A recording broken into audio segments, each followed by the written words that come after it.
भटक कर ही सही ढूंढ लेंगे अपनी मंजिल को, गुमराह तो वो हैं जो भी घर से बाहर निकले नहीं।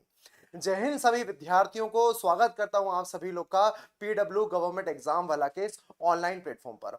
आप सभी लोग का सिलेक्शन तय है क्योंकि आपने एक कदम तो आगे बढ़ा ही दिया है डेडिकेशन के साथ हमसे जुड़कर। हम अलग अलग सेशन के माध्यम से अलग अलग सब्जेक्ट के अंदर में वन शॉट वीडियो की चर्चा कर रहे हैं और आज का ये सेशन बहुत ज्यादा जरूरी होने वाला है। इतिहास के अंदर में जो प्राचीन भारत के धार्मिक आंदोलन थे, जैन धर्म और बौद्ध धर्म, क्या था इनका दर्शन, कब इनकी उत्पत्ति हुई, महात्मा गौतम बुद्ध कौन थे, महावीर स्वामी जी जैन कौन थे, इन सभी की पूरी कहानी को आज मैं आपके इस पूरे सेशन में समझाने वाला हूं। तो सभी लोग अंत तक जुड़े रहिएगा और सभी लोग को ये वीडियो शेयर कर दीजिएगा। सबसे पहले हम प्रारंभ करते हैं कॉन्सेप्ट को। इस कॉन्सेप्ट को समझना, प्राचीन भारत की जब बात की जाती है तो आप सभी लोग को यह पता है कि प्राचीन समय पर वैदिक काल जब आप पढ़ते हो तो यहां पर एक धर्म पैदा हो रहा है जिसको अपन सनातन धर्म कहते हैं, जिसको कालांतर में हिंदू धर्म के नाम से भी जाना जा रहा था। परंतु वैदिक काल को भी दो पीरियड में बांटा गया था। एक था कौन सा, ऋग्वैदिक काल, और एक दूसरा था उत्तर वैदिक काल।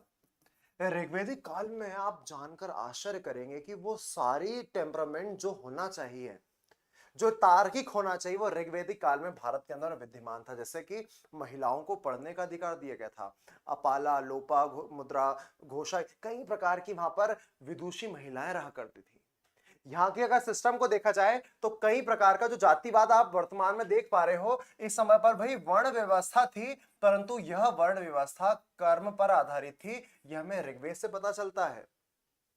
परंतु जाते जाते जैसे ही उत्तर वैदिक काल आता है भारत के अंदर में, इसी धर्म के अंदर में, इन्हीं परंपराओं के अंदर में कुछ विकृत मनोवृत्ति, विकृत मानसिकता इंटर कर लेती है।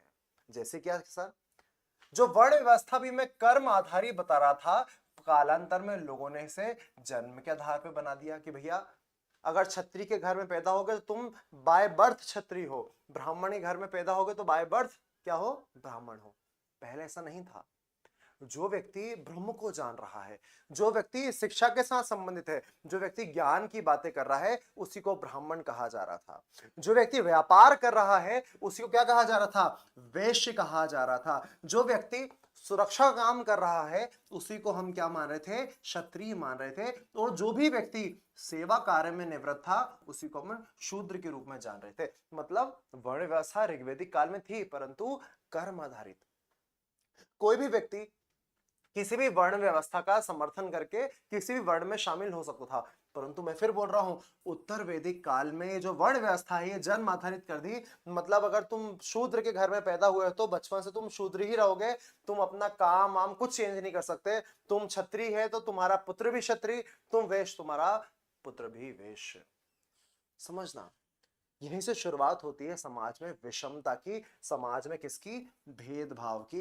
यहीं से शब्द निकल के आता है एक उच्च वर्ग और एक दूसरा शब्द क्या निकल के आता है, निम्न वर्ग। और जब तक भारतीय जनमानस में, भारतीय समाज में उच्च वर्ग और निम्न वर्ग रहेगा तो समाज तो फ्रेगमेंटेड रहेगा, टूटा रहेगा।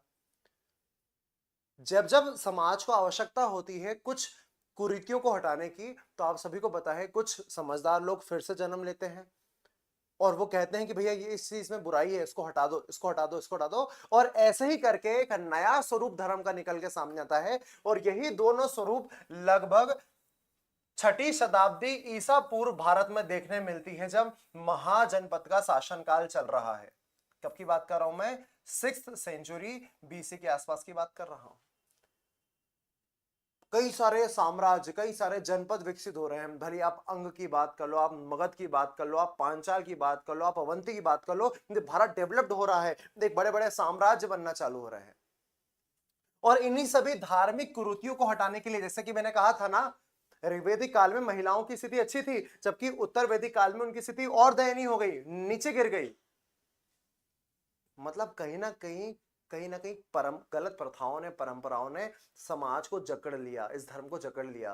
तो फिर लोग आते हैं और कहते हैं कि नहीं, यस अच्छा, ये नया स्वरूप होगा, ये ज्यादा अच्छा स्वरूप होगा। और यही कारण है कि एक धर्म हमको देखने मिलता है जिसको हम पहले स्तर पर पढ़ रहे हैं, नाम है बौद्ध धर्म। याद रखना, महात्मा बुद्ध इनमें मेन आपको लीडर के रूप में देखने मिलेंगे, प्रवर्तक के रूप में देखने मिलेंगे। एक काम करते हैं अपन, सबसे पहले महात्मा बुद्ध के जीवन से ही चीजों को स्टार्ट करते हैं कि इनके जीवन में वो क्या घटा कि जिन्होंने एक धर्म ही निकाल दिया। इनका दर्शन क्या है, इनके चार, आप सुना होगा ना, चार आर्य सत्य क्या होते हैं, द्वादश निदान की प्रक्रिया क्या है, प्रतीत समुत्पाद क्या होता है। सर ये जितनी भी फिलॉसफीज हैं जो इतिहास में उनसे पूछी जा सकती हैं, थोड़ा क्या आप बता दोगे? इसी वन शॉर्ट वीडियो में आपको सारी की सारी कहानी समझ में आने वाली है, तो सबसे जुड़े रहें सभी लोग अंत तक। पहली कहानी है कि इस धर्म के प्रवर्तक किसको माना जाता है? गौतम बुद्ध, महात्मा बुद्ध को माना जाता है। और क्योंकि इनका ज्ञान पूरे विश्व में, भारत के अलावा पूरे एशिया में भी कई जगह पर फैला, एक धर्म प्रमुख ये है। आप साउथ ईस्ट एशिया में चले जाओ, साउथ ईस्ट एशिया का मतलब क्या, आप म्यांमार की बात करो, आप कंबोडिया की बात करो, वियतनाम की बात करो, तो वहां पर भी फैला हुआ है। आप अगर थोड़ा उत्तर की तरफ जाओगे तो वहां पर चीन में जाके देखोगे, तिब्बत चीन वाला हिस्सा है, दलाई लामा का आपने नाम सुना होगा, तो बड़ा प्रसार है बौद्ध धर्म का। श्रीलंका में भी अशोक के समय पर इस धर्म का प्रसार हो रहा है। इनका ज्ञान बहुत बड़े स्तर पर फैला एशिया के अंदर में, तो यही कारण है कि इन्हें एशिया का ज्योतिपुंज कहते हैं, लाइट ऑफ एशिया कहते हैं। याद रखना, नॉलेज ही आपको बड़ा बनाएगा। बाकी दुनियादारी पैसा वैसा मैटर नहीं करता। किसी अमीर इंसान को आज तक हम नहीं पढ़ रहे इतिहास की दुनिया में कि उसको एशिया का ज्योतिपुंज कहा जा रहा है। ज्ञान सबसे ऊपर है, इस बात को याद रखना। तो महात्मा बुद्ध की जो मेन पूंजी थी, इनका ज्ञान था, इनका दर्शन था, एशिया का ज्योतिपुंज को कहा जा रहा है। ठीक है, अगर आगे समझे इनका जन्म सर कहां कब हुआ था, तो मैंने अभी आपको कहा ही था कि लगभग 600 बीसी के आसपास में कहानी जन्म ले रही है। 6th सेंचुरी बीसी के आसपास में सारा खेल चल रहा है महाजनपदों का। और इसी समय पर लगभग 563 बीसी के आसपास में नेपाल से सटी हुई जगह है ना, कपिल वस्तु, इस जगह का नाम है लुम्बिनी। इसी लुम्बिनी में महात्मा बुद्ध का जन्म हो रहा है। और महात्मा बुद्ध जब जन्म लेते हैं तो इनका नाम बुद्ध नहीं था, गौतम बुद्ध के रूप में नहीं जाना जा रहा। इनका बचपन का नाम सिद्धार्थ था। क्या था? सिद्धार्थ। याद रखना, ये जानकारी हमें कहां से मिल रही है, तो आंसर है कैंटोन चीनी अभिलेख। याद रखना, चीन के अंदर में बौद्ध धर्म फैला हुआ है, और यही कारण है कि बुद्ध धर्म की स्टडी करने के लिए भारत में कई सारे चीनी यात्री आ रहे हैं। आपने फायान का नाम सुना होगा, आपने हेनसांग का, वेनसांग का नाम सुना होगा, आपने इत्सिंग का नाम सुना होगा। चीन में बड़ा गजब प्रभाव है, इसलिए वहां का एक अभिलेख, कैंटोन अभिलेख, ये सारी जानकारी दे रहा है हमको। अगर हम बात करें कि इनका सिंबल क्या है, वो किस प्रतीक के रूप में जाना जाता है, तो दो चीजों को याद रखना है, एक कमल और एक सांड। एक देखने मिल रहा है आपको लोटस और एक बुल, इनके क्या थे? प्रमुख चिन्ह थे। देखिए जरा ध्यान से कि ये कमल पर विराजमान भी है। ये हो गई कुछ फैक्चुअल बात। अगर हम जाने इनके पिताजी कौन थे, पिताजी का नाम याद रखना, शुद्धोधन, जो कि शाक कबीले के मुखिया थे।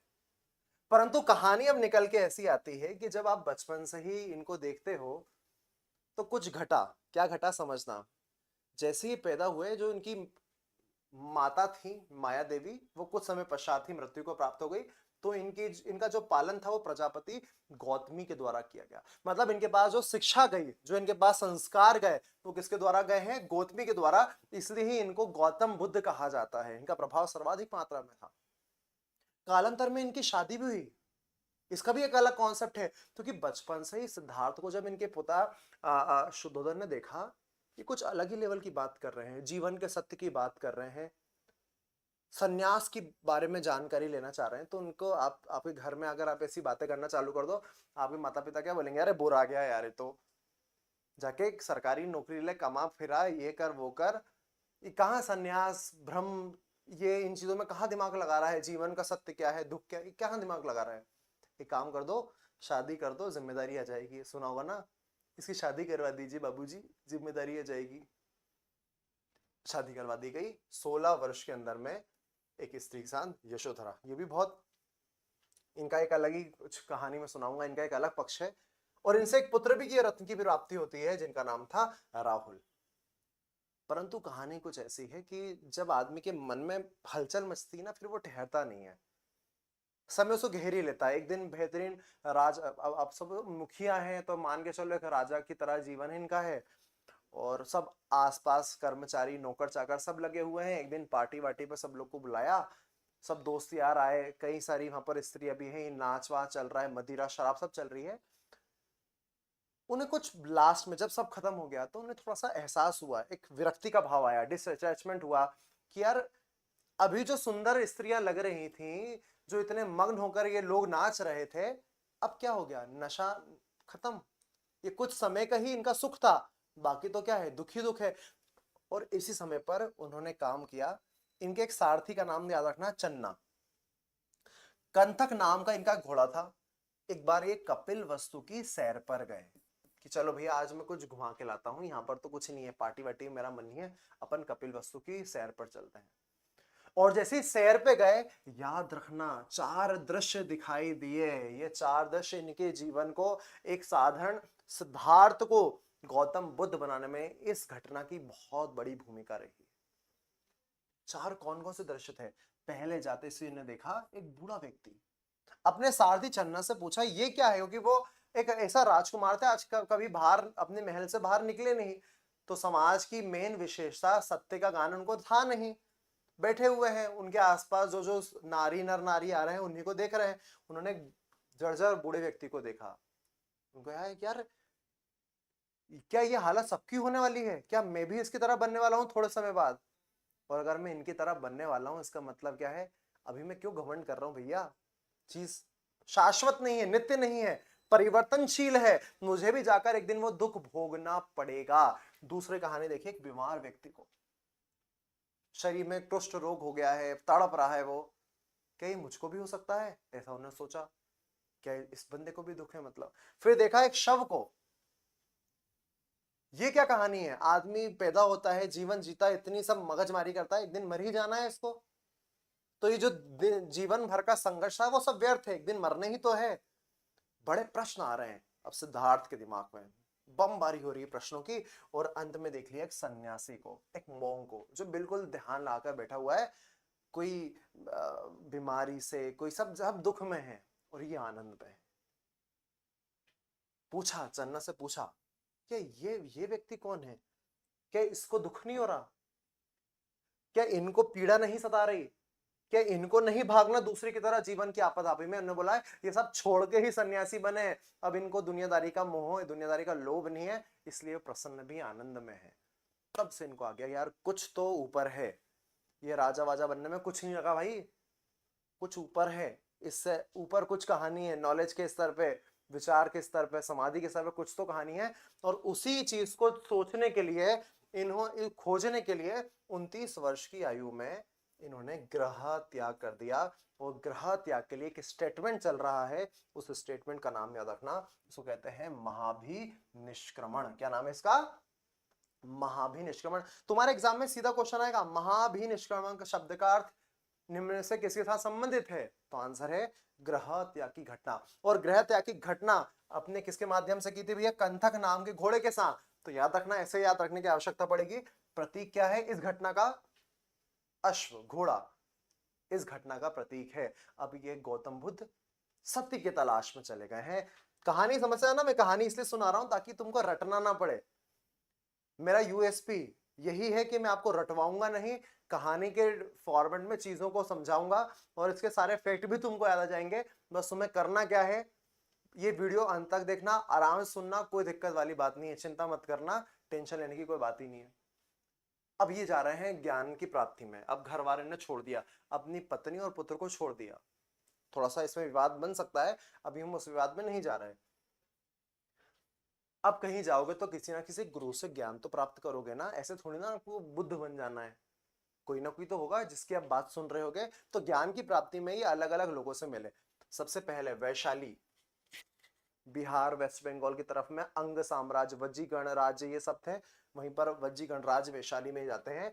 अल्लार कलाम इनके प्रथम गुरु थे, जिनसे इन्होंने सांख्य दर्शन की शिक्षा प्राप्त करी। सांख्य दर्शन भारत का ही एक दर्शन है जिसमें 24 प्रकृति एक पुरुष की बात की जाती है। याद रखना, ये बहुत फिलोसफिकल बात है, कभी कभी एकाध प्रश्न फंस जाता है। सांख्य दर्शन कपिल मुनि के द्वारा दिया गया है भारत के अंदर में। कपिल मुनि उसके मेन क्या रचिता माने जाते हैं।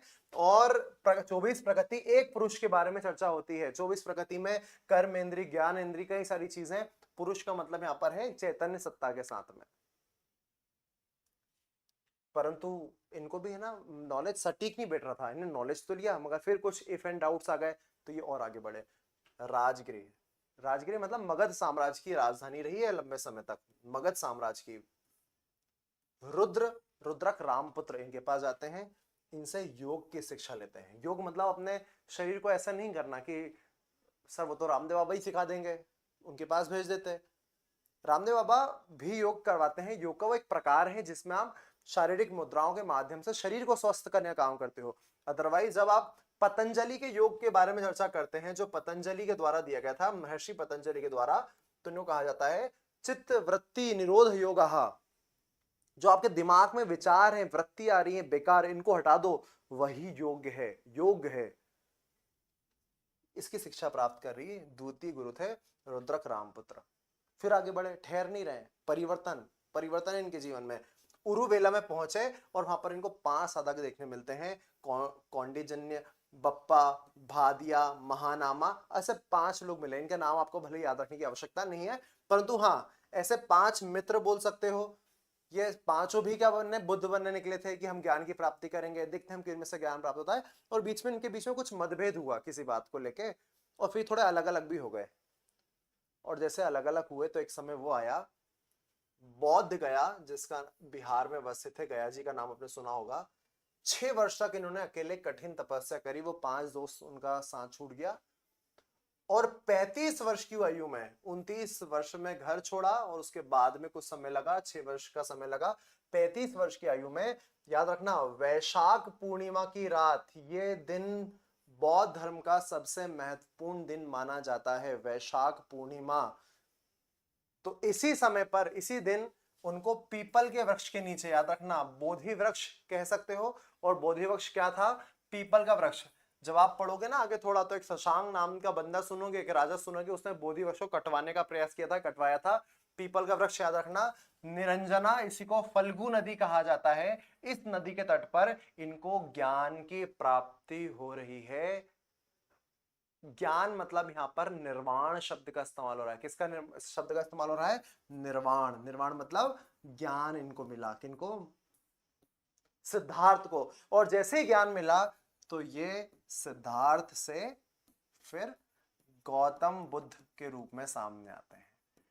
मतलब हर व्यक्ति पैदाइशी बुद्ध नहीं होता, ये भी सीखो तुम लोग। आप लोग पैदाइशी महान नहीं हो, या ऐसा मत सोचना कि हमको तो सर भगवान ने संभावना नहीं दी, हम क्या करें, हमारा तो दिमाग ही काम नहीं करता है, हमारा जनरल नॉलेज कम है। प्रैक्टिस करोगे ना, प्रयास करोगे ना, तभी तो सफलता मिलेगी। बचपन से एसएससी थोड़ा निकाल लोगे, बचपन से ही पीएससी थोड़ा निकाल लोगे, यूपीएससी थोड़ा निकाल लोगे। मेहनत, लगन, प्रयास आपको सिद्धार्थ से क्या बनाएगी? गौतम बुद्ध बनाएगी। और वो आपको यहाँ पर देखने मिल रहा है। इसलिए मैं बोलता हूँ मेरे लेक्चर्स के अंदर में इतना सुनना जरूरी है। जीवन के कई सारे आयाम जो मेरे अनुभव है शेयर करते रहता हूं मैं इन दृष्टिकोणों के माध्यम से। तो अब सिद्धार्थ बुद्ध के रूप में सामने आ गए। स्थान कौन सा है? बोध गया। और वृक्ष कौन सा था भैया? पीपल। और यही उनका क्या बना? ज्ञान का प्रतीक बना, बोधि वृक्ष पीपल का। क्लैरिटी इस वाली जगह पर। थोड़ा आगे चलते हैं, चीजों को समझना, कनेक्ट करने का ट्राई करना। अब इनके पास ज्ञान आ चुका है। अब ज्ञान आ चुका है तो जो 5 नाम बताए थे ना मैंने, जो इनके साधक थे, दोस्त यार थे, जो मतभेद हो गया था किसी कारण से, फिर अलग हो गए। इन्हें ढूंढा कि चलो यार वो बड़े, वो भी परेशान हो रहे हैं, उन्हीं को ज्ञान देता हूं क्योंकि आ चुका है। अब प्रथम उपदेश, जिसको कहा गया था धर्म चक्र प्रवर्तन, याद रखना, क्वेश्चन आने की संभावना है, याद रखना। इनके उपदेशों कहा गया धर्म चक्र प्रवर्तन। कहां पर सबसे पहले दिया? सारनाथ में। और सारनाथ का यहां पर एक शब्द और आ रहा है, ऋषिपत्नम। सारनाथ वही है जो अशोक स्तंभ और आपके फिर भारत के जो चिन्ह है आपको वहां पर देखने मिलता है। ठीक है, सारनाथ याद रखना, ऋषिपत्नम भी कहते हैं। परंतु अगर क्वेश्चन ऐसा जाए कि सर्वाधिक उपदेश गौतम बुद्ध ने कहा दिए थे, तो याद रखना श्रावस्ती, जो कौशल प्रदेश की राजधानी थी, श्रावस्ती, वहां पर उन्होंने सर्वाधिक क्या दिए हैं? उपदेश दिए हैं। जबकि पहला जो है वो कहां पर दिया था? सारनाथ में दिया था। क्लैरिटी इस जगह पे समझ में आ रहा है आप सभी को? चलिए आगे की तरफ बढ़ते हैं। एक कायदे की बात है कि सर बौद्ध धर्म और जैन धर्म, अभी अपन जैन के भी बारे में बात करेंगे, परंतु वैश्विक स्तर पर जैन धर्म को तो इतना नहीं देखा जा रहा है, बौद्ध धर्म को देखा जा रहा है। और उसमें बौद्ध धर्म का इतना बोलबाला क्यों था? क्यों? क्योंकि इस धर्म को बहुत ज्यादा राजकीय संरक्षण मिल रहा है। राजाओं को ये बड़ा पसंद आया तो राजाओं ने इसको बड़ा क्या दिया, सपोर्ट करा। वैसे आम जनमानस में बड़ा फेमस हो रहा है बौद्ध धर्म, क्यों हो रहा है मैं बताऊंगा इसका दर्शन को। परंतु कई सारे राजा, ऐसा क्वेश्चन बनता है, नाम सुना होगा आपने बिंबिसार, मगध के अंदर में ही ये राजा देखने मिल रहे हैं। प्रसेनजीत एक नाम देखने मिल रहा है, उदयन, ये सारे के सारे लोग क्या कर रहे हैं, उसके अनुयायी बन रहे हैं। और आप सभी को पता है कालांतर में जाके आपको एक व्यक्ति तो निकल के सामने आ ही गया जिसका नाम क्या होगा, सम्राट अशोक। इसके आगे महान भी लगता है। कलिंग युद्ध के बाद में इसका हृदय परिवर्तन होता है और फिर ये बौद्ध धर्म का दीक्षा वीक्षा लेता है और फिर बुद्धम शरणम गच्छामि, संघम शरणम गच्छामि, धम्मम, धम की बात करता है। धम अपासे नावे बहु कयाने सचे साचे माधवेचा। धर्म क्या होता है उसकी परिभाषा दे रहा है कौन, अशोक। इतना प्रभावित था, कई सारे स्तूप बना रहा है। आपने सांची का स्तूप देखा होगा जो कहां पर है, मध्य प्रदेश के रायसेन नामक जगह पर अवस्थित है, रायसेन जगह पर अवस्थित है। कई सारे शिलालेख बना रहा है। इन शिलालेख में बार बार जिक्र किया जा रहा है किसका, अशोक के धम्म का, जो किससे निकला था, बौद्ध से संबंधित था। वही अशोक जिसने कलिंग के वॉर में तबाही मचा दी थी, निर्मम हत्या नरसंहार किया। अब वो बौद्ध के धर्म के बाद में बोल रहा है कि भैया अहिंसा का रास्ता अपनाना चाहिए। परिवर्तन तो है, तो संरक्षण मिल रहा है। और यही संरक्षण है, इस धर्म का बड़ा बढ़ोतरी हो रही है उस समय के आसपास में, 600 शताब्दी ईसा पूर्व के आसपास में बड़ा तेजी से फैलने देखने मिल रहा है। ठीक है सर, इनके प्रथम अनुयायी कौन थे, तो कई सारे नाम निकल के आते हैं जिनमें तपस्वी और कल्लिक, नाम याद रख लीजिएगा। सर मृत्यु के बारे में थोड़ा जानते हैं, कब मृत्यु होती है। देखो भैया, जीवन मरण का चक्र है, कितना ही महान कोई व्यक्ति होगा मृत्यु तो होगी। 483 बीसी में एक मल्ल साम्राज्य की जगह पर है कुशीनारा जगह, जो वर्तमान के देवरिया उत्तर प्रदेश में आती है, कुशीनारा। यहीं पर याद रखना इनको मृत्यु प्राप्त होती है। और मृत्यु के लिए शब्द क्या आया है, महापरिनिर्वाण। अब शब्द में अंतर समझना, निर्वाण मतलब ज्ञान की प्राप्ति, महाभिनिष्क्रमण मतलब घर को त्यागने की घटना, और महापरिनिर्वाण मतलब मृत्यु की प्राप्ति। ठीक है, महापरिनिर्वाण कहाँ हो रहा है, 483 में कुशीनारा वाली जगह पर। और मृत्यु वाला प्रतीक क्या था, यहाँ पर प्रतीक है स्तूप। और यही बौद्ध धर्म के सबसे महत्वपूर्ण है, क्योंकि यहाँ पर बुद्ध के, महात्मा बुद्ध के अवशेष को रखा जाता है। भले वो बाल हो, दांत हो, कुछ भी चीजें, प्रायः इनको 8 भाग पे 8 स्तूप बनाए गए थे, अलग अलग जगह पर डिस्ट्रीब्यूट किए गए। ठीक है, स्तूप भी अलग अलग टाइप के होते हैं, इनमें बुद्ध के अवशेषों को ही इनमें शामिल किया था। क्लैरिटी है। और मल्ल राजा, मैंने क्या बोला था, कुशीनारा जो जगह है वो मल्ल साम्राज्य में अवस्थित है। तो मल्ल राजाओं के द्वारा इन्हें क्या किया गया था, अंतिम संस्कार किया गया था। एक सामान्य जीवन परिचय था किसका, बौद्ध धर्म का। ठीक है, परंतु मैं आपको इसके थोड़ा बाहर की बात बताना चाहता हूं, इसको थोड़ा सा डेप्थ में जाना चाहता हूं। सभी लोग कनेक्शन बना के रखिएगा। मैं बताना चाहता हूं उनके दर्शन के बारे में, जो आपके एग्जामिनेशन में काम आ सकता है, अलग अलग एग्जामिनेशन में काम आएगा। सबसे पहली कहानी, बौद्ध धर्म के लोग अनीश्वरवादी हैं, पहली कहानी। अब वो वैदिक जो धर्म था, वैदिक धर्म से थोड़ी तुलना करते जाना। वैदिक धर्म जिसको अपन ऋग्वैदिक काल सनातन धर्म के बोल रहे हैं, यहां पर ईश्वर की मान्यता है। जिन्होंने वेद को लिखा, वेद अपुरुष हैं भैया, ईश्वर नहीं बनाए हैं। यहाँ पर ईश्वर, गॉड की सत्ता को अस्वीकार किया गया है। वो बात अलग है कि अब भगवान बुद्ध को ही भगवान के रूप में पूजा जा रहा है, मगर उन्होंने खुद ने ईश्वर की सत्ता को कर रहा था, स्वीकार कर रहा था। इवन आत्मा को भी, जैसा वैदिक धर्म मानता है, वैदिक धर्म में तो आत्मा को बहुत स्वीकारा गया है, जो चैतन्य सत्ता होगी, सोल होगी।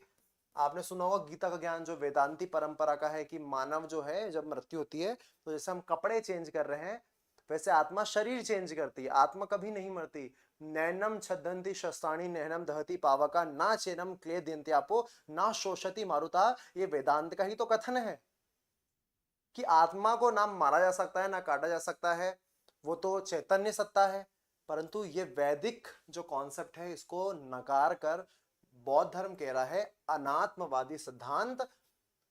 इन लोगों ने कहीं ना कहीं आत्मा को माना, परंतु आत्मा जो चैतन्य है, जो अपरिवर्तनशील है, उस सत्ता को अस्वीकार करा। इसी कॉन्सेप्ट को अनात्मवाद कहते हैं, बौद्ध धर्म का अनीश्वरवादी और अनात्मवादी। क्लैरिटी इस वाली जगह पे। थोड़ा अगर अपन जाने क्या इन्होंने पुनर्जन्म की मान्यता को अपनाया है, तो हाँ, पुनर्जन्म की मान्यता इवन कर्म के सिद्धांत को भी बहुत संक्षिप्त रूप में अपनाया गया है, परंतु वो वैदिक धर्म के साथ या वेदांत के साथ में थोड़ा संदर्भित नहीं है, थोड़ा अलग अलग है। ठीक है, तो पुनर्जन्म की मान्यता को, री इनकारनेशन थ्योरी को ये मानते हैं। ठीक है, सबसे महत्वपूर्ण अगर बौद्ध धर्म में आपको याद रखना है, इसमें 3 स्टार लगा लेना, काम आएगा, मध्यम मार्ग। क्या नाम है? मध्यम मार्ग। अब आगे पढ़ोगे भी आप, एक नाम व्यक्ति का आता है नागसेन। शब्द कई सारे आते हैं, माध्यमिक शून्यवाद। तो मध्यम मार्ग का जो संबंध है ना, वो बौद्ध धर्म के साथ है। मध्यम मार्ग मतलब क्या? अरे तुम जीवन में कुछ भी चीज देखो, हमेशा हम लोग चरम की तरफ ही तो भागते हैं, चरम की तरफ हम क्लाइमेक्स पे जाते हैं हर जगह पे। एग्जाम्पल के लिए लेट्स से भी पाकिस्तान के साथ में कुछ बातें होती हैं, हमला हुआ, तो आप क्या बोलोगे? एक जो होगा, नहीं नहीं नहीं नहीं, हमला तो बिल्कुल नहीं होना चाहिए, बातों से ही हमें बात करना चाहिए, तो बिल्कुल बिल्कुल संवाद ही हमारा, दोनों के बीच में डायलॉग होना चाहिए, पानी क्यों रोक दिया गया, क्यों पाकिस्तान ने हमला कर दिया। हम बात एक ही पोकट मतलब नॉर्मल तरह के लोग हैं जो जिनमें डिसीजन लेने की बहुत ज्यादा क्षमता नहीं है। एक है हमला कर दो, हमला कर दो, परमाणु बम गिरा दो, पाकिस्तान को हटा दो हटा दो हटा दो। एक बोल रहा है पाकिस्तान को हटा दो, एक बोल रहा है नहीं नहीं बात करना चाहिए बात करना चाहिए।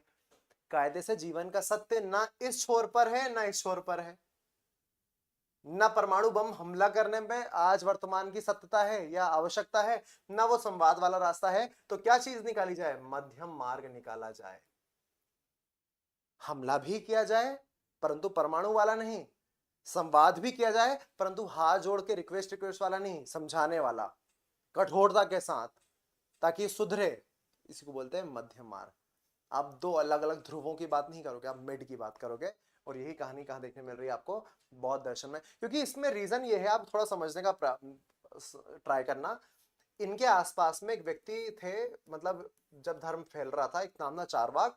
और आप सभी को मैंने बता ही दिया, वेदांत सनातन धर्म का मेन मूल स्वभाव।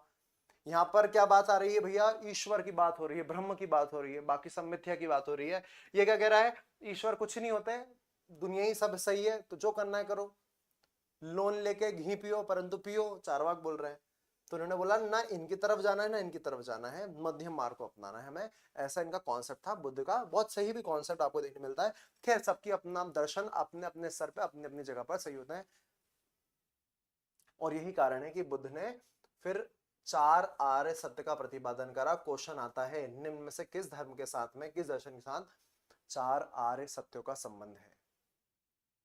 आर्य सत्य मतलब पक्का ये है ही है।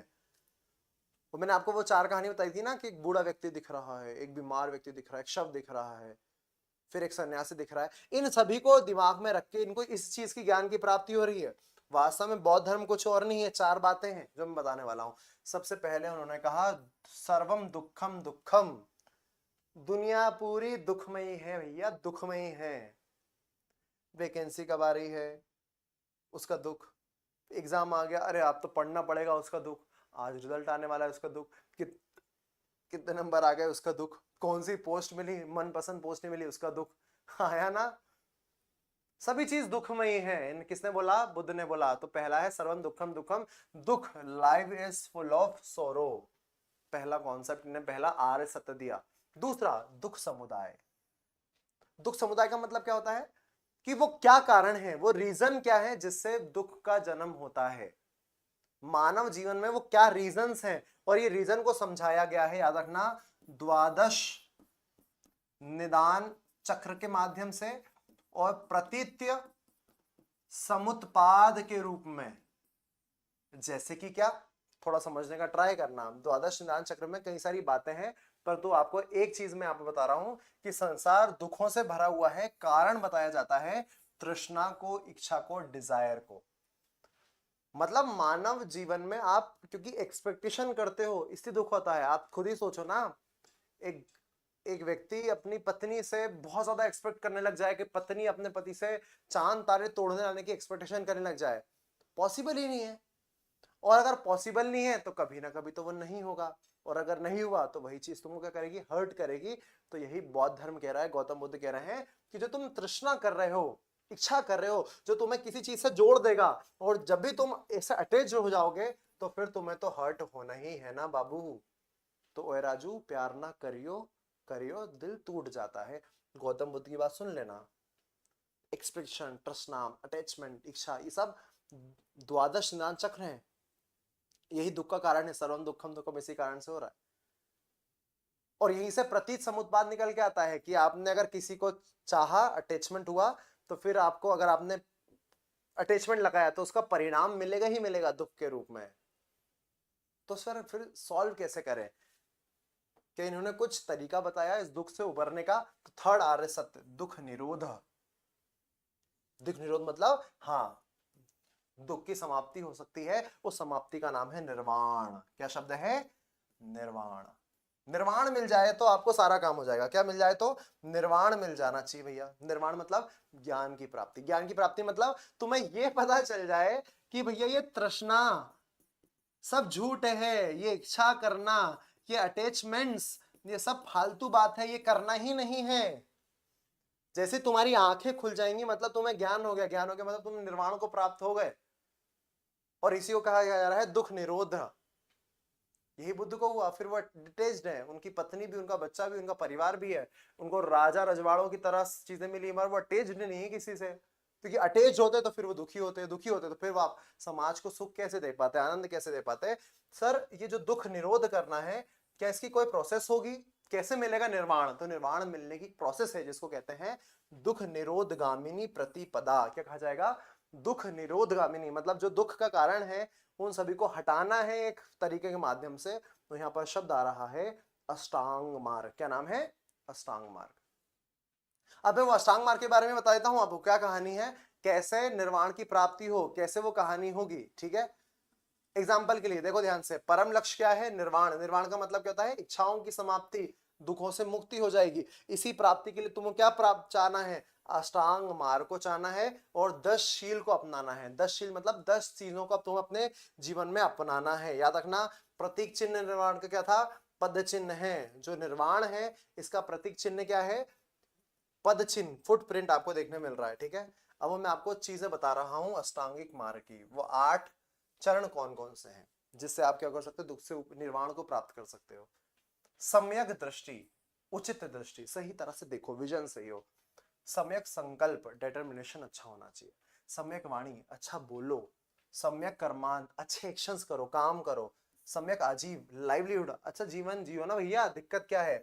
सम्यक व्यायाम, एक्सरसाइज करो, दिमाग स्वस्थ होता है। सम्यक स्मृति, मेमोरी अच्छी होना हो जाएगी। सम्यक समाधि, लास्ट वाला है सम्यक मेडिटेशन, राइट मेडिटेशन। मैं क्या बोल रहा हूं? ये 8 चीज कोई स्टूडेंट, आप भले ही एसएससी के हो, बैंक के हो, या यूपीएससी के हो, या किसी स्टेट पीसीएस को, अगर आपने भी अपना लिया अपने जीवन में तो सिलेक्शन तो होगा आपको सिलेक्शन से ऊपर की चीज कुछ मिल जाएगी। अच्छा देखो, डिटर्मिनेशन लो कि इस बार सिलेक्शन लेना ही लेना है। अच्छा लोगों से बात करो, गलिया गरोच क्या कर रहे हो, किसी से क्यों भिड़ रहे हो, उसी के हिसाब से फिर संकल्प हिसाब से काम करो। जीवन ऐसे जियो कि ठीक है भैया, जितना तुम्हारे पास संसाधन है एक्सरसाइज करो ताकि तुम्हारा शरीर दिमाग दोनों स्वस्थ रहे, मेमोरी शार्प हो, और फिर मेडिटेशन से सारी काम तो हो ही जाएंगे। तो ये जो 8 रास्ते बताए इनको ही कहा गया है अष्टांग मार्ग। क्वेश्चन है अष्टांग मार्ग का संबंध किस धर्म के साथ में है? तो बौद्ध दर्शन के मूल जो दुख निरोध गामिनी प्रतिपदा के साथ में आपको देखने मिल रहा है। ठीक है सर, 10 शील क्या है जिनको अपनाना चाहिए बुद्ध धर्म के अनुसार में? पहला है अहिंसा। देखो मैंने कहा था ना, अशोक जो पहले कलिंग मतलब ऐसा कर दिया था, पूरा राख कर दिया कलिंग के समय पर, अब वो भी बोल रहा है अहिंसा होना चाहिए। सत्य बोलना है, झूठ नहीं बोलना है। अस्ते, अस्ते शब्द का मतलब होता है चोरी ना करना। उस समय पर चोरी चकारी बहुत थी क्योंकि पुलिस कम हुआ करती थी वहां पर, मतलब उस समय पर सुरक्षा व्यवस्था कम थी, चोरी चकारी बहुत थी। चोरी ना करना। अपरिग्रह, इकट्ठा करे जा रहे हो धन संपत्ति को, भैया जितनी जरूरत है उतनी रखो, क्यों इकट्ठा करना है? ट्रस्टीशिप का सिद्धांत गांधी जी के। मद्य सेवन ना करना मतलब यहाँ पर शराब का मना किया जा रहा है। ध्यान सुन लो अब तुम लोग, शराब को मनाही की जा रही है। असमय भोजन ना करना, फिर ध्यान में दिक्कत आती है। सुखप्रद बिस्तर पर, बड़ा कंफर्टेबल जीवन तुम लोग अगर ज्यादा कंफर्टेबल कर लोगे ना, तुम्हारी पढ़ाई कहाँ हो पाएगी? हमें एसएससी निकालना सर, एक बार में निकालना है, और खाना खाए जा रहे हैं, गले तक खाना खा के बैठ गए तुम, और फिर पढ़ने बैठोगे तो ऊँघें आएंगी ना। सर हमें पढ़ना है तो हमें बिल्कुल ऐसा बिस्तर होना चाहिए चकाचक, पीछे से गद्दा, इधर से गद्दा, एसी कूलर, गर्मी पड़ेगी तभी, गर्मी नहीं लगेगी तभी तो फोकस होगा, कूलर चालू तुम सो गए, हो जाएगी पढ़ाई।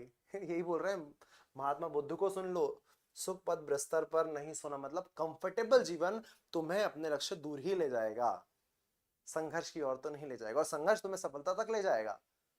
सोच लो, बौद्ध धर्म जो कह रहा है या महात्मा बुद्ध जो कह रहे हैं, बड़ी काम की बात है। धन संचय ना करना, स्त्रियों से दूर रहना, समाज को, क्योंकि उस समय पर वो जो दशा थी समाज की, ऐसे ही था ना, स्त्रियों का जो आज विचार वर्तमान विद्यमान है उस प्रकार से नहीं था। पुरुष लोग स्त्री की तरफ मोहित होते थे और फिर वो प्रक्रिया में फंस गए, तृष्णा, इच्छा, उसमें दुख में, तो बोल रहे हैं दूर रहो भैया। नृत्य गान आदि से दूर रहना, इन्होंने म्यूजिक को भी थोड़ा दूर करा, क्योंकि आदमी इनमें फिर रह जाता है, फिर वो ज्ञान की प्राप्ति नहीं कर पाता।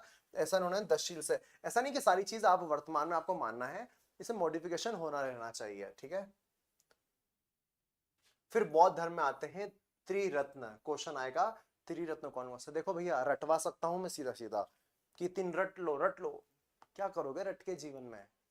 ज्ञान का मतलब है जो काम आए तुम्हारे एग्जामिनेशन में भी और लाइफ में भी, और अगर तुमको मैंने ऐसे समझाया, डेप्थ में समझाया, तो तुम्हें एग्जाम में याद भी रहेगा और तुम अप्लाई भी करोगे, नहीं तो रट के भूल जाओगे, एग्जाम में ही भूल जाओगे। त्रिरत्न, 3 चीजें बौद्ध धर्म की, बुद्धम शरणम गच्छामि, बुद्ध ने जो कहा, उन्होंने जो धर्म बनाया, धम्मम शरणम गच्छामि।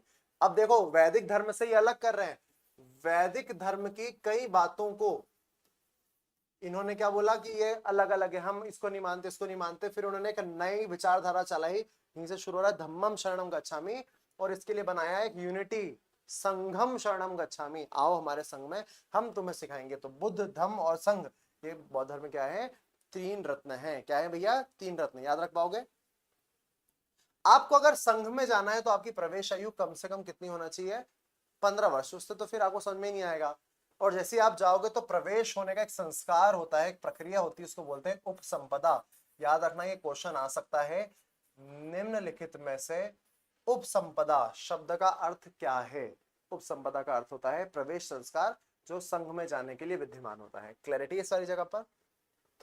सर बुद्ध के अनुयायी कौन कौन बन सकते थे, क्या इसके लिए घर वर त्यागना था। अब वैदिक धर्म को जब आप देखोगे, वेदांत को देखोगे, तो धर्म को वही समझ पा रहा है जिसने सब कुछ त्याग दिया। तो ऐसा फिर बन गया था कि अगर अगर आप भी कुछ थोड़ी आत्मा, इन सभी आत्मा ब्रह्म ईश्वर की बात करोगे तो आपको लोग बोलेंगे कि तुम सन्यासी बनना चाहते हो, कि बाबा बनना चाहते हो क्या। यहाँ पर वो क्राइटेरिया हटा दिया, तुम भले ही भिक्षुक बनना है, तुमको बौद्ध भिक्षु बनना है या गृहस्थ में हो, तो भी तुम इस धर्म को स्वीकार कर सकते हो। इसलिए फैल भी रहा है, जो भी गृहस्थ होंगे, अगर आपको ये धर्म को स्वीकार करना है तो आप उसको उपासक कहा जाएगा, और जो सन्यासी कैटेगरी के लोग होते थे उनको भिक्षुक कहा जाएगा, जिन्होंने घर वर त्याग दिया है और वो धर्म के प्रसार में निकल चुके हैं, उनको भिक्षुक कहा जाएगा, और उपासक गृहस्थ लोग को कहा जाएगा, ठीक है। और मैंने आपको कहा वैशाख पूर्णिमा का महत्व क्यों है, क्योंकि 3 घटनाएं महात्मा बुद्ध के जीवन की इसी दिन के साथ में संबंधित हैं। इसी दिन को उनका जन्म हुआ था, निर्वाण की प्राप्ति हुई थी, और इसी दिन को कुशी नारा में इनको मृत्यु की प्राप्ति होती है। तो ये 3 कहानी जीवन की सबसे मेन वो इसी दिन हो रही। तो वैशाख पूर्णिमा का सबसे बड़ा महत्व है, सबसे पवित्र दिन माना जाता है किसका, बौद्ध धर्म का। क्लैरिटी है इस वाली जगह पर, क्या इस बात को समझ पा रहे हैं आप सभी लोग। अब मैं थोड़ा डेप्थ में जाता हूं और इतिहास की कुछ और विषय वस्तु को पृष्ठभूमि में क्लियर करता हूं। पृष्ठभूमि ऐसी है, धीरे धीरे कालांतर में बौद्ध धर्म का जब प्रसार प्रसार हो गया तो इनको ही मानने वालों ने मूर्ति कला का विकास किया। ऐसा कहते हैं कि भारत के अंदर में ये जो मूर्ति पूजा का मामला है, खैर ऋग्वेदिक काल में भी देखने मिलता है, अलग अलग समय में देखने मिलता है, मगर बड़े स्तर पर मूर्तियों को बनाया जाना, ये आपको इसी समय पर गौतम बुद्ध की बहुत ज्यादा मूर्ति बनाई गई और 2 कलाओं का विकास हो रहा है। एक का नाम था मथुरा कला, जो भारत की स्वदेशी कला थी उत्तर प्रदेश में विकसित हुई थी, और एक थी गांधार कला जो उत्तर पश्चिमी भारत, जो अफगानिस्तान वाला इलाका है, पाकिस्तान वाला इलाका है, उन क्षेत्रों में विकसित होती है। और इस गांधार कला पर इंडो मतलब बाहर के लोगों का भी बड़ा प्रभाव रहा। ये भारतीय कला नहीं थी, इसमें भारतीय कला का बाहर के सामने फ्यूजन हुआ है कुछ। गौतम बुद्ध की सबसे प्रथम मूर्ति कौन सी कला में बनाई गई? तो आंसर आता है मथुरा कला में सबसे पहली मूर्ति बनाई गई। ठीक है, जरा आप देख पा रहे हैं सारी जगह पर मथुरा कला के अंदर में है ना, मालूम है भगवान महात्मा बुद्ध जी को बड़ा जीर्ण शीर्ण बताया गया है। मतलब खाना वाना कम कर दिया इन्होंने, मतलब नेचुरल चीज आ रही है, मतलब वो ऊपर से जो बनावटी बना है ना वो नहीं है। ये भारतीय बुद्ध थे, मतलब भारत के ही बुद्ध जो उस समय के हैं। जबकि जब आप गांधार कला को देखते हो, गांधार कला में क्या जाता है मामला, इसमें ग्रीक जो शैली है, ग्रीक शैली मतलब जो यूनान से आई थी, यूनान के अंदर में अपोलो देवता, वो बॉडी वॉडी वाले होते हैं ना, अब बाइसेप है, उस टाइप के फीचर उन्होंने महात्मा बुद्ध के अंदर में लगा दिए, थोड़ा सा फ्यूजन हो गया। तो जरा इधर देखिएगा, यहाँ पर आपको महात्मा बुद्ध थोड़ा सा घुंघरालू बाल वाले देखने मिल रहे हैं, यहाँ पर बॉडी वाले देखने मिल रहे हैं। क्यों? कि ये एक फ्यूजन है गांधार कला और मथुरा कला, भारत की ये स्वदेशी, इसमें जीर्ण शीर्ण रूप में आपको देखने मिल रहे हैं। ये तो दोनों में अंतर देखने मिलता है। ठीक है, महात्मा बुद्ध के नामों पर भी क्वेश्चन आया हुआ है कि इनके अलग अलग नाम कौन कौन से हैं। एक नाम आपने सुना होगा शाक्य मुनि। शाक्य मुनि क्यों? क्योंकि इनके पिताजी शाक्य कबीले के तो प्रधान थे। ऐसा बोला जा रहा है कि इनका जो वापस जन्म होगा वो किसके रूप में होगा? मैत्रेय के रूप में होगा। तो मैत्रेय नाम भी याद रखना, महात्मा बुद्ध के साथ में संबंधित है। ठीक है, और आपको मैंने पहले ही बताया तिब्बत, तिब्बत मतलब कौन सी जगह? दलाई लामा धर्मगुरु हैं यहाँ पर। भूटान राजधानी थिम्फू, और कई सारे पड़ोसी देश, यहाँ पर बौद्ध धर्म का प्रचार प्रसार हुआ। किसने करा? एक नाम याद रखना, पद्म संभव गुरु रिन 5 के द्वारा इनका प्रचार प्रसार किया गया। ये कौन से? बौद्ध धर्म के अंदर में ही एक शाखा है वज्रयान शाखा। क्वेश्चन आएगा वज्रयान शाखा किस धर्म के साथ में संबंधित है? सिख धर्म, बौद्ध धर्म, जैन धर्म या कोई और शैव धर्म? तो आंसर क्या आएगा? वज्रयान शाखा बौद्ध धर्म के साथ में संबंधित है। क्लैरिटी सारी जगह पर। अगर थोड़ा देखें कि अगर एक बहुत बड़ी ऊंची मूर्ति है लगभग 123 फीट की, ये आपको रेवार सर झील में देखने मिल रही है। कहां पर? हिमाचल प्रदेश में। क्योंकि आप सभी को पता है यहाँ पर एक क्षेत्र भी अवस्थित है धर्मशाला। कौन सी जगह है? धर्मशाला। क्रिकेट मैच होते रहते हैं, आप सभी को पता होगा क्रिकेट मैच, और यही धर्मशाला है जहां पर ये दलाई लामा जो तिब्बत के हैं धर्मगुरु, इनको शरण दी है हम धर्मशाला में। तो हिमाचल प्रदेश में भी ठीक ठीक आपको इसका विस्तार, धर्म का विस्तार देखने मिल जाएगा। तो रेवारसल झील पर इनकी बहुत अच्छी ऊंची मूर्ति है। क्लैरिटी है। अब आते हैं अपनी अंतिम कहानियों पर। अंतिम कहानियां कैसी हैं? अंतिम कहानियां हैं कि जो कई सारे बड़े बड़े राजाओं ने इस धर्म को प्रश्रय दिया। प्रश्रय दिया का मतलब क्या है? बड़ा सहारा, सराहा, संरक्षण दिया, इसका प्रचार प्रसार किया। और इनके कॉन्सेप्ट क्या थे, दर्शन क्या थे? इन बातों को करने के लिए समय समय पर कुछ संगोष्ठी का आयोजन होता था, कुछ काउंसिल, कुछ परिषदें बैठती थी, जिन्हें बौद्ध संगति कहा गया। क्या कहा गया? बौद्ध संगति। मतलब यहाँ पर कई सारे समझदार लोग राजाओं के संरक्षण में आपस में बैठेंगे, किसी चीज पर विचार विमर्श करेंगे, और यही विचार विमर्श से जो भी कंक्लूजन ड्रॉ होगा, वही कंक्लूजन फिर समाज में फैला जाएगा या प्रसारित होगा। इसे ही बौद्ध संगति के रूप में जाना जाता है। ठीक है, कितनी हुई है? 4। यहीं पर लिखता हूं मैं, कितनी याद रखना है, रटना है। 4। प्रथम बौद्ध संगीति सर कब हुई? प्रथम बौद्ध संगीतीय सभा का आयोजन होता है 483 ईसा पूर्व में। याद रखो, क्या ये वही समय है जब गौतम बुद्ध, महात्मा बुद्ध मृत्यु को प्राप्त हो रहे हैं? तो ये वही लास्ट का समय है, बाद के समय है। ठीक है, कहां पर आयोजन हो रहा है ये भी याद रखना है। तो जगह का नाम है राजगृह।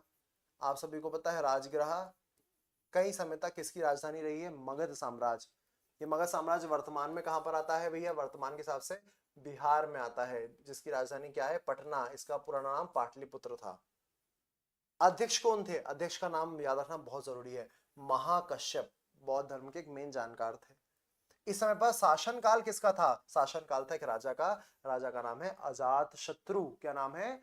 अजात शत्रु। जब मगध साम्राज्य आप पढ़ोगे ना, यहाँ पर कई सारे वंशों ने शासन किया है। हर्यक वंश ने शासन किया है, नाग वंश ने, नंद वंश ने, मौर्य वंश ने। तो उन्हीं में जो प्रथम वंश के रूप में देखने मिल रहा है, स्टार्टिंग के जो वंश थे, अजात शत्रु का नाम निकल के आता है। ठीक है, पापा को मार के, इनके इसमें से था, पापा को मार के खुद गद्दी पे बैठ गए। द्वितीयक बौद्ध संगति जो सेकंड नंबर पर देखने मिल रही है। ठीक है, कब आयोजन हो रहा है? लगभग 100 साल बाद, 383 बीसी के आसपास में, 100 साल बाद हो रहा है। लोगों सोचो कहां पर हो रही है भैया? वैशाली में। वैशाली वज्जी साम्राज्य के अंदर आसपास वाले क्षेत्र में था वैशाली। कौन है भैया अध्यक्ष? सबाकामी, नाम याद रखिएगा। और इस समय पर कौन आपको देखने मिल रहे हैं? तो आंसर है भैया, इस समय पर मेन जो व्यक्ति देखने मिल रहे हैं वो थे काला अशोक। कौन थे भैया? राजा काला अशोक। मैंने बताया ना कि हर्यक वंश के बाद में नाग वंश आया था, शिशुनाग, उसी के संदर्भ में आपको काला अशोक देखने मिल जाता है। तृतीयक बौद्ध संगति थर्ड नंबर पे जो थी वो 255 ईसा पूर्व में होती है। ये समय आपको देखने मिल रहा है, यह एक राजा के साथ में संबंधित है जिसका नाम है अशोक, मौर्य साम्राज्य का एक प्रतापी राजा, मौर्य वंश। तो भैया हर्यक वंश, नाग वंश, नंद वंश का यहाँ पर कोई मामला नहीं है, फिर मौर्य वंश देखने मिल रहा है बहुत बाद में। पाटलिपुत्र राजधानी हो गई थी इस समय तक, पाटलिपुत्र स्थान। और कौन थे यहाँ के भैया मेन अध्यक्ष? मोगली पुत्तिस्य, नाम याद रख पाओगे, मोगली पुत्तिस्य। जो लास्ट फोर्थ बौद्ध संगति थी ये आ रही है आपकी प्रथम शताब्दी ईसा में, मतलब फर्स्ट एडी के आसपास में इसको आप मान रहे हो। और इस समय पर तुम्हारा जो शासन कर रहा था कुषाण शासक था। कौन था? कुषाण। आप सभी को पता है ना, भारत में शक पहला और कुषाण कई सारे लोगों ने आक्रमण करा। कुषाण का था नाम था कनिष्क, याद रखना, कनिष्क। इन्होंने ही सबसे ज्यादा शुद्ध सोने के सिक्के चलाने का मामला करा था। ये चीन वाले क्षेत्र से, वहां की एक जनजाति थी, उसी जनजाति का भारत में आक्रमण होता है या आगमन होता है, उसी को कनिष्क के रूप में, कुषाण के रूप में जान रहे हैं। कुंडलवन स्थान, कुंडलवन ये जम्मू कश्मीर वाली जगह पर अवस्थित है। कौन थे? दोनों का नाम याद रखना, बहुत समझदार बौद्ध धर्म के जानकार, वसुमित्र और अश्वघोष। वसुमित्र और अश्वघोष क्या थे? बौद्ध संगतियों के आयोजन के समय पर अध्यक्ष थे। कौन से नंबर की? चतुर्थ बौद्ध संगति के अंदर में। क्लैरिटी है इस जगह पे? एक मेन कहानी यहाँ पर थोड़ा सा देखिएगा, यहाँ पर बड़ा शानदार फैक्ट निकल के सामने आ रहा है कि जो फोर्थ बौद्ध संगति थी, जो फर्स्ट एडी में हो रही थी कनिष्क के बाद में, यहाँ पर बौद्ध धर्म दो भागों में बट गया। कितने भागों में? दो भागों में। इसके इस दो ब्रांच हो गई, एक हीनयान और एक महायान। अब इसमें भी कई डेप्थ में कहानी है, उतना डेप्थ में हम नहीं जाते। महायान का मतलब क्या होता है कि एक बड़ा सा यान होगा कि बहुत सारे लोग एक साथ निर्वाण को प्राप्त हो सकते हैं। एक व्यक्ति प्रचार प्रसार करके ज्ञान व्यान देके बहुत सारे लोगों को निर्वाण प्राप्त करवा सकता है। और हीनयान क्या है? छोटा सा यान, मैं अपना भला कर सकता हूँ, अप दीपो भव कर सकता हूँ, सबका दीप भव नहीं कर सकता, सबको अपना अपना जलाना पड़ेगा दीपक ज्ञान का। हीनयान और महान। और यही कारण है कि फिर मूर्ति पूजा के अंदर में भी देखने मिलता है, दोनों अलग अलग जगह पे भी फैलते भी हैं। तो इतनी कहानी इसके संदर्भ में देखने मिल जाती है। क्लैरिटी इस जगह पे? तो मेन कहानी जो अभी तक मैंने आपको कहानी में बताया था वो कहाँ से स्टार्ट करी थी, जल्दी से बात करते हैं अपन। मैंने स्टार्ट करा था भैया कि भैया कहानी देखने मिलती है बौद्ध धर्म के जो मेन प्रवर्तक हैं गौतम बुद्ध, इनका जीवन परिचय कैसा था, कैसे इन्हों ज्ञान की प्राप्ति हुई, इनका कॉन्सेप्ट क्या है, इनका दर्शन क्या है, और दर्शन को राजा रजवाड़ों ने कैसे क्या करा, झेला। अब आप सभी को मैं एक चीज पूछ रहा हूँ, जल्दी से मैसेज करके बताना, आपने इतिहास थोड़ा बहुत तो पढ़ा होगा, कि क्या बौद्ध धर्म के कुछ महत्वपूर्ण ग्रंथ थे और उन ग्रंथों का नाम क्या था? जैसे कि आपने सुना होगा एक सुत्त पिटक, एक नाम सुना होगा आपने अभिधम्म पिटक, एक नाम सुना होगा आपने विनय पिटक। इनके बारे में थोड़ी जानकारी निकालिएगा। सुत्त पिटक, विनय पिटक, अभिधम्म पिटक, इन तीनों में क्या अंतर आपको देखने मिलता है? थोड़ा सा देखना पड़ेगा, थोड़ा समझना पड़ेगा कि कहानी क्या देखने मिलती है। क्लैरिटी इस जगह पे? तो ये बौद्ध धर्म की मेन कहानी थी। इसमें कास्ट सिस्टम को, जातिवाद को थोड़ा सा नकारा गया, इसलिए यहाँ पर बहुत लोग शामिल हो रहे हैं, हर जगह के लोग शामिल हो रहे हैं।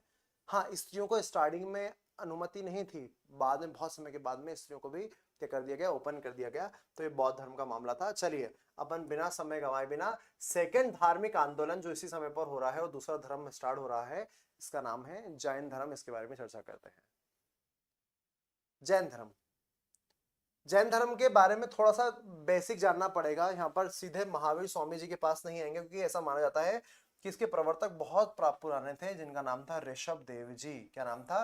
ऋषभ देव जी। ऋषभ देव जी, जब आप भागवत पुराण पढ़ते हो ना, तो भगवान विष्णु के 24 जो अवतार है ना, उनमें से एक ऋषभ देव जी को माना गया है। और इन्हीं की संतान थी एक भरत, जिनके नाम पे ऐसा कहा जाता है कि भारत का नाम पड़ा हुआ है। ठीक है, तो ये भी एक बड़े महत्वपूर्ण भारत के वो थे। जैन धर्म में कितने तीर्थंकर हैं जो नॉलेज के पावर हाउस है, जिन्होंने इस धर्म को विस्तारित करा, तो कितनी संख्या है? 24 संख्या है। और 24वें तीर्थंकर को हम जानते हैं पूजनीय महावीर स्वामी जी के बारे में। परंतु उनसे पहले भी हम एक दो प्रमुख के बारे में बात करते हैं, और उनके प्रतीक चिन्ह भी कभी कभी एग्जामिनेशन में आते हैं। कुछ फैक्चुअल बातें जानते हैं। सबसे पहले थे ऋषभ देव जी, सांड, इनके क्या है प्रतीक चिन्ह है? अजीतनाथ हाथी, संभवनाथ घोड़ा, सपार्श्वनाथ स्वास्तिक, शांतिनाथ हिरण, नामीनाथ नीलकमल, अरिष्टनेमी, ये थोड़ा सा याद रखना, अरिष्टनेमी क्यों बड़ा फेमस है? क्योंकि यहाँ पर आपको देखने मिल रहा है कि दो जैन तीर्थंकर हैं, जिनमें से एक है ऋषभ देव जी और एक का नाम है अरिष्टनेमी जी। इनका उल्लेख ऋग्वेद में मिलता है। इवन जो अरिष्टनेमी है, इनको तो भगवान श्री कृष्ण के साथ कुछ रिलेटिव बताया जाता है अलग अलग साहित्यों में। शंख इनका क्या था? मेन प्रतीक चिन्ह था। पार्श्वनाथ, अच्छा, पार्श्वनाथ के नाम से ही झारखंड में एक हिल्स है जिसका नाम है पारसनाथ। जब आप झारखंड में जाओगे ना, तो एक पहाड़ी है पारसनाथ। इस पारसनाथ हिल्स पर एक जगह है जिसका नाम है सम्मेद शिखर जी। कुछ समय पहले यहाँ पर विवाद हुआ था, सरकार ने इसको पर्यटन क्षेत्र घोषित कर दिया। अब पर्यटन क्षेत्र घोषित कर तो कई सारे लोग क्या करते हैं,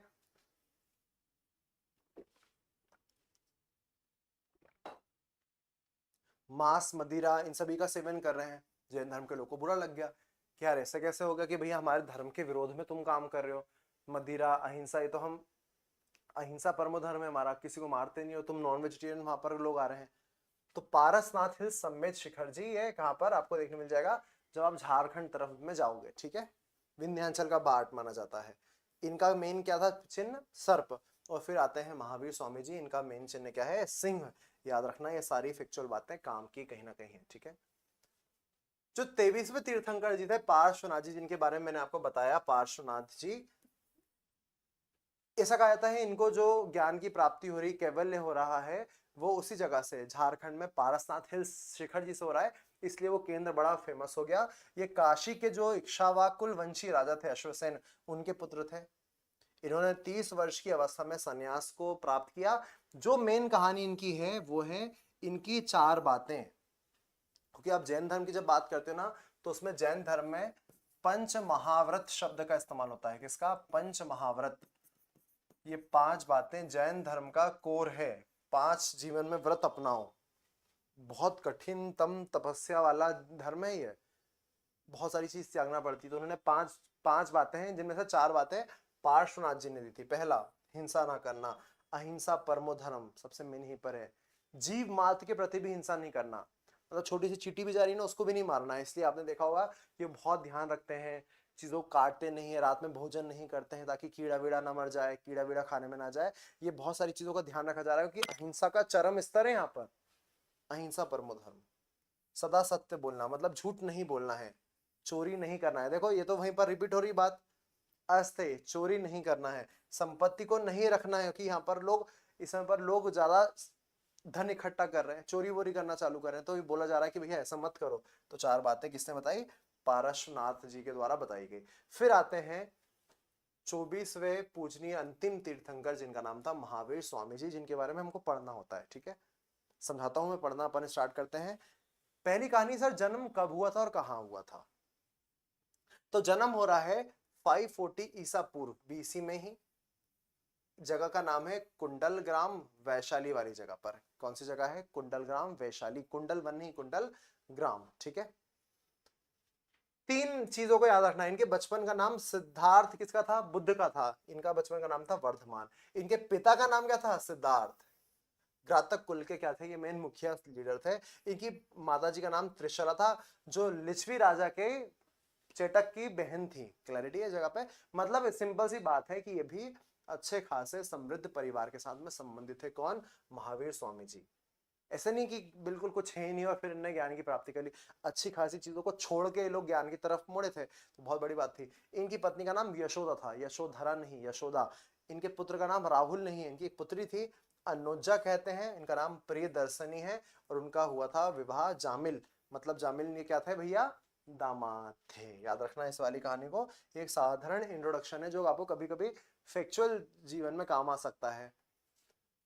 इनके भाई जो थे नंदीवर्धन 30 वर्ष की आयु में इन्होंने इनसे अनुमति ली और कहा कि भैया मुझे संन्यास धारण करना है, मुझसे ये राजपाट नहीं चलेगा, सॉरी मेरे को कुछ और चाहिए, मेरा जीवन का लक्ष्य कुछ और है।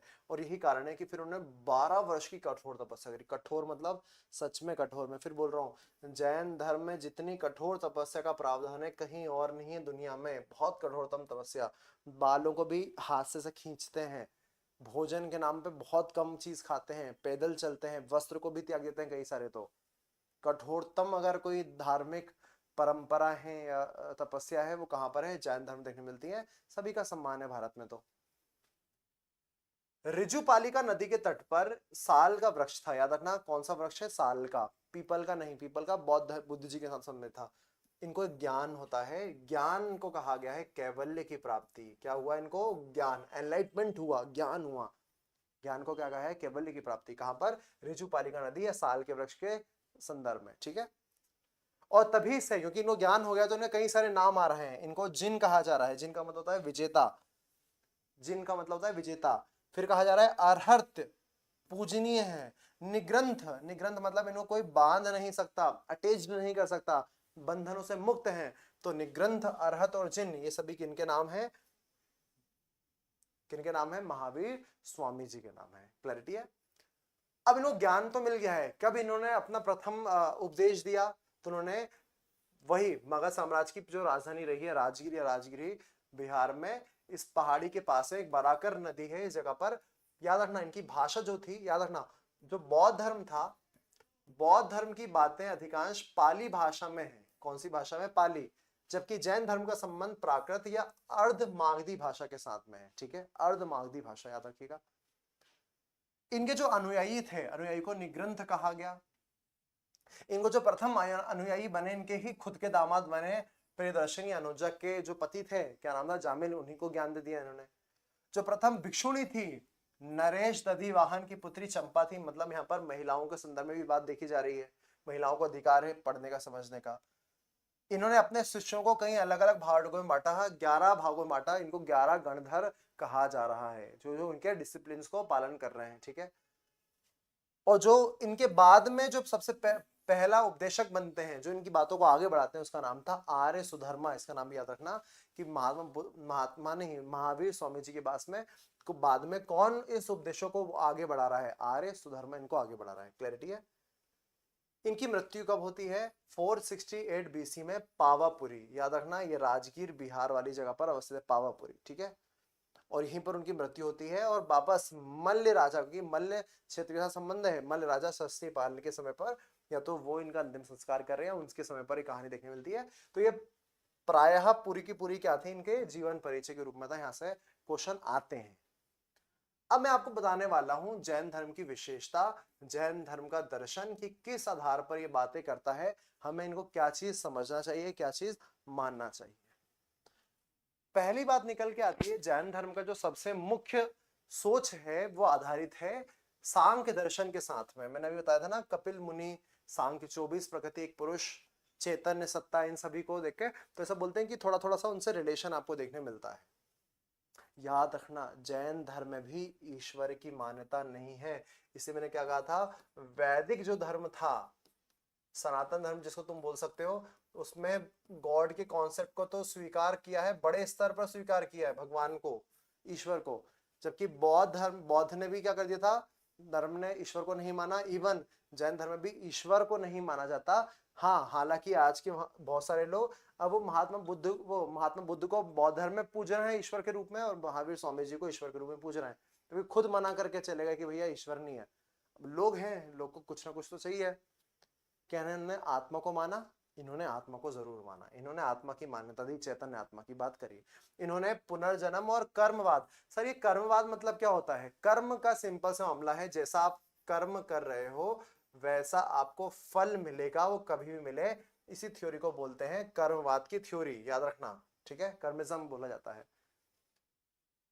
काम करोगे तो उसी का फल, अच्छा करोगे तो अच्छा फल मिलेगा, बेकार करोगे तो बेकार फल मिलेगा, ये मान रहे हैं। जैसा कि गीता में आपके सामने ये बात कही गई है जोरों शोरों से, गीता का जो ज्ञान है उसमें कर्म थ्योरी को बहुत ज्यादा अपनाया गया है, ठीक है।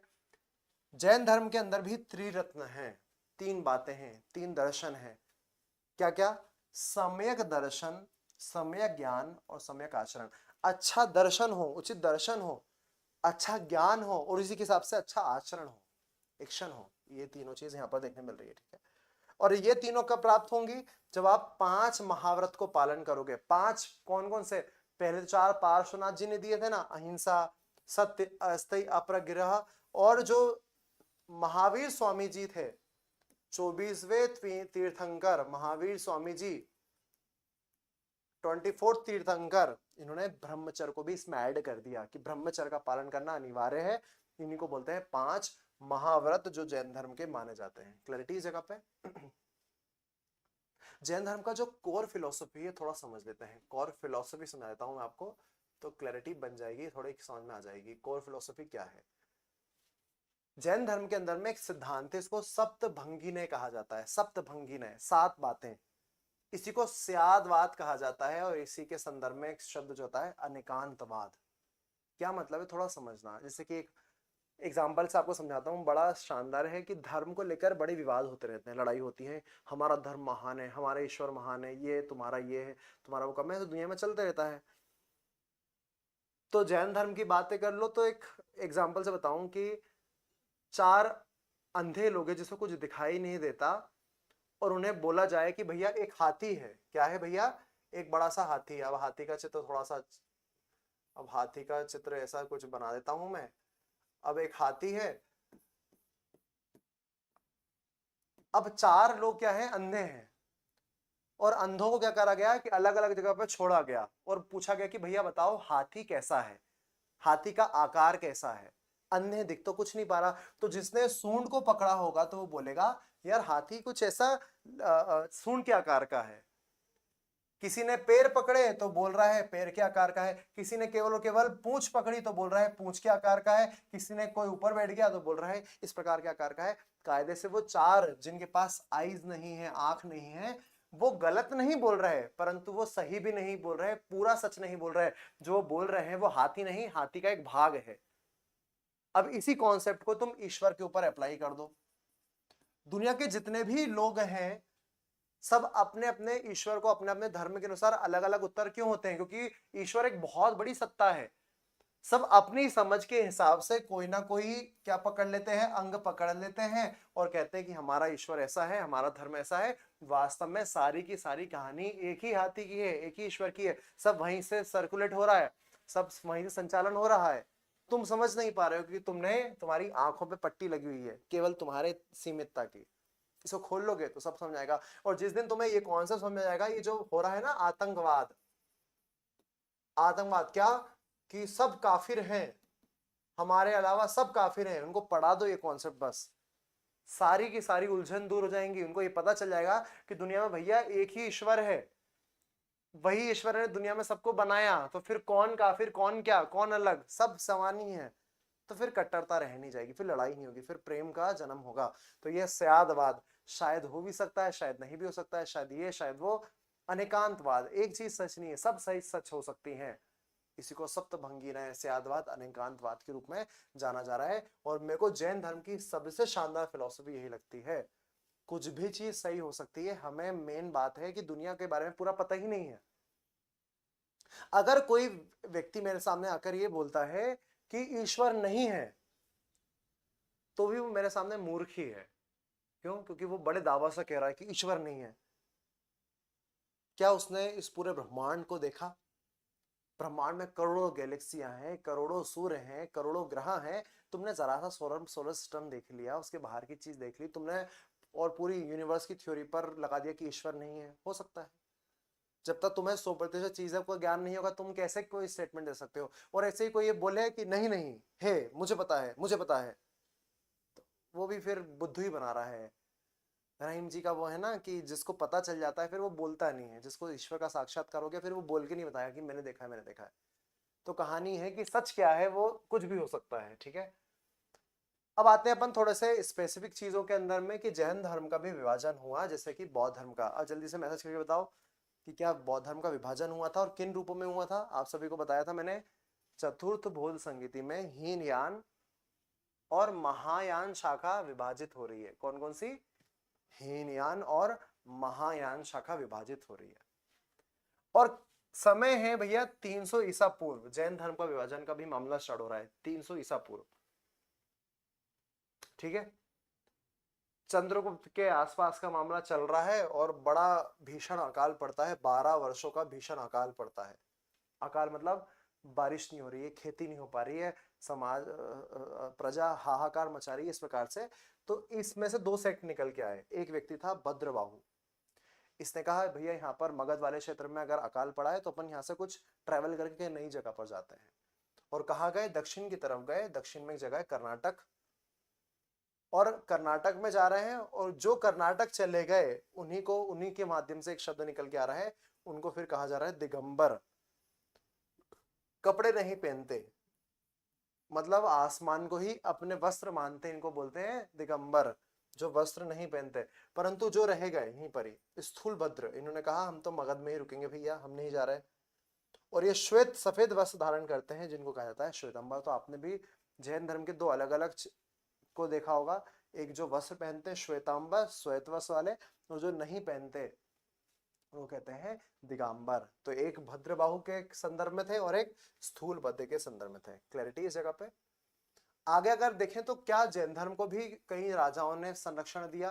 तो आंसर है हाँ, इसको भी कई मानने वाले थे। बौद्ध धर्म जितना नहीं फैला ये वैश्विक स्तर पे, मगर फैला तो। उदयन राजा बहुत महत्वपूर्ण नाम है। वध राजा सबसे महत्वपूर्ण नाम है चंद्रगुप्त मौर्य।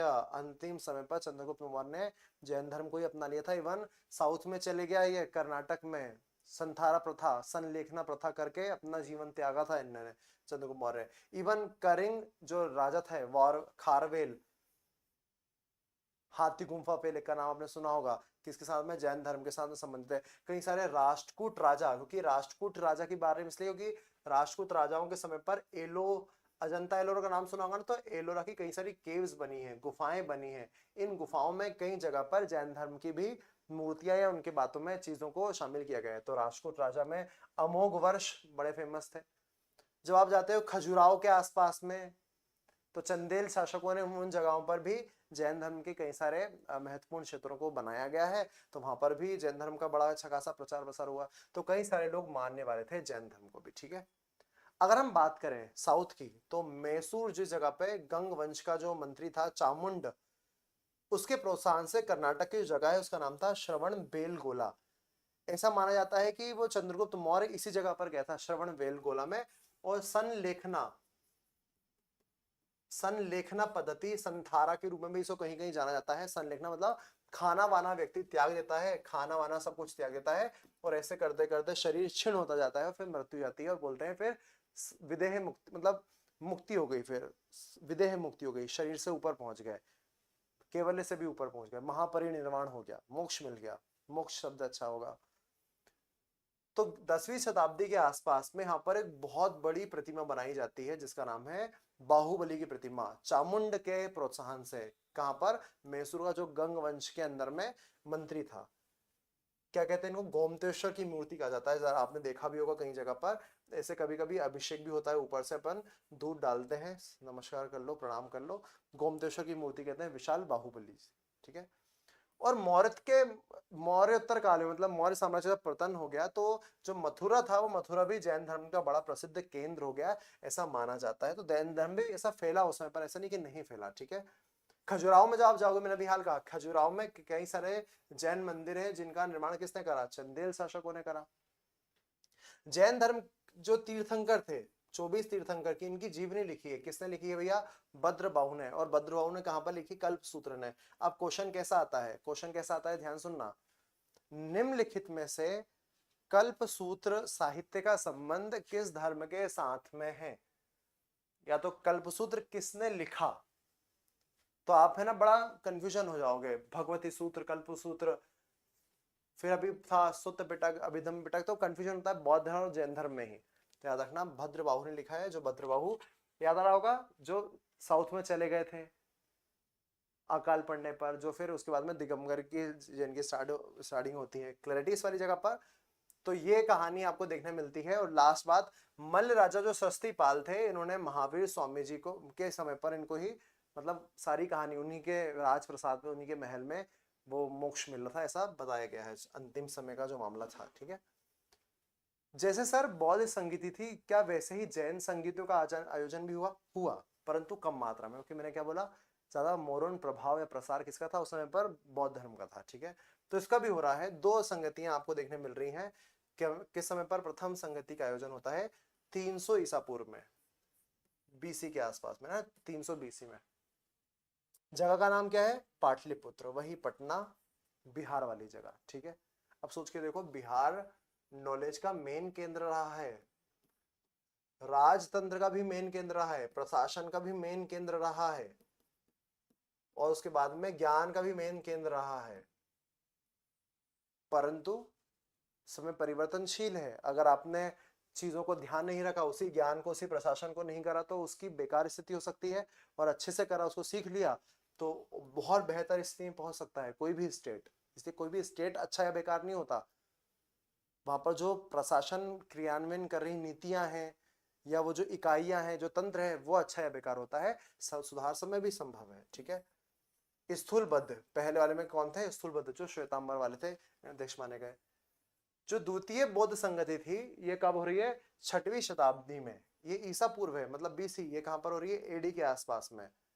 ये नया नया हो रहा है। ठीक है, कहां पर? गुजरात में एक जगह है, गुजरात की जगह का नाम है वल्लभी, याद रखना, वल्लभी। और इस समय पर मेन कौन अध्यक्ष था? क्षमा श्रवण। क्या नाम था इनका? क्षमा श्रवण। तो दो संगतियां हैं, 300 ईसा पूर्व में पाटलिपुत्र स्थूलबद्ध के समय पर, और जो 6वीं सदी में, मतलब नया नया जो मामला हो रहा है, ये गुजरात की एक जगह है वल्लभी, और वल्लभी जगह पर विद्यमान है। और वल्लभी कहां पर है भैया? गुजरात में अवस्थित है। यहाँ पर कौन थे मेन? क्षमा श्रवण थे। तो इस प्रकार की जैन संगतियों का आयोजन हुआ। ठीक है, अब एक बार मैं वापस दिखा देता हूँ कि अपन ने जैन धर्म के बारे में क्या क्या बात करी और बौद्ध धर्म के बारे में। तो पहली कहानी, जैन धर्म में मैंने सबसे पहले चीजों को स्टार्ट करा था कि किस प्रकार से इसके संस्थापक कौन थे। आंसर बता देता हूँ जल्दी जल्दी। ऋषभ देव जी थे। कितने तीर्थंकर हैं? जल्दी से बताते जाना, क्वेश्चन पूछ जा रहा हूँ। कितने तीर्थंकर हैं? आप बोलोगे 24। 23वें तीर्थंकर कौन थे? आंसर है पार्श्वनाथ। किनका संबंध भगवान श्री कृष्ण से बताया जाता है? अरिष्ट नेमी। 24वें तीर्थंकर का नाम क्या था? महावीर स्वामी जी। महावीर स्वामी जी से पहले जो पार्श्वनाथ थे, उन्होंने 4 महाव्रत दिए थे। महावीर स्वामी जी का बचपन का नाम क्या था? वर्धमान। पिता का नाम सिद्धार्थ। ये सारी कहानी मैंने बता दी, उनका जीवन परिचय। फिर आप सभी को सबसे मेन ध्यान रखना है, इनको जो ज्ञान की प्राप्ति हो रही है वो साल के वृक्ष के नीचे हो रही है, जिसको अपन क्या बोल रहे हैं? केवल्य कह रहे हैं। क्या बोल रहे हैं? केवल्य। उनके ही नाम थे जिन, अरहर्त और निग्रंथ इनको कहा जा रहा है। ठीक है, मेन जल्दी जल्दी रिविजन करवा रहा हूं मैं आपको।